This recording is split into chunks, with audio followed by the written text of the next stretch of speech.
Hey everyone, welcome back to the channel. Today I'm going to show you how to make a delicious and refreshing macaroni salad. And as always, you can see the ingredients on the screen. First, let's slice the cucumbers. I like to cut them thin and then chop them small.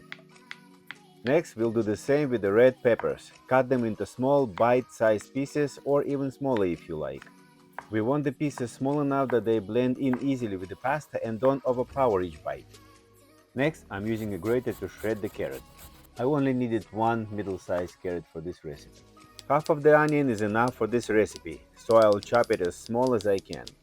You can use any onion you have. And then I'll do the same with the celery, small even pieces so they are not too overwhelming. By the way, did you know that macaroni salad is believed to have originated in Europe, with German immigrants bringing macaroni to America in the 18th century? It became popular in the US in the early 20th century as part of potluck meals and picnics. And finally, I'll chop the substitute crab meat into bigger pieces, just like this. Now for the dressing. In a bowl, I'm adding 3 tablespoons of mayonnaise, followed by 5 tablespoons of Greek yogurt for a little extra creaminess. Then I'm adding 1 tablespoon of rice vinegar for a little tang, salt and pepper to taste, and finally 1 tablespoon of Dijon mustard, and 1 spoon of brown sugar. Give that a good mix and you're ready to go.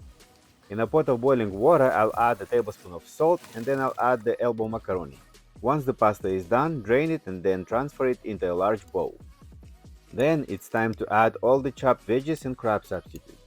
Now pour the dressing over everything and mix it all together. Make sure everything is evenly coated. And here we have it, a creamy, crunchy and flavorful macaroni salad that's perfect for any occasion. Let's try it. Definitely tastes Dijon mustard, fresh vegetables. It's really good.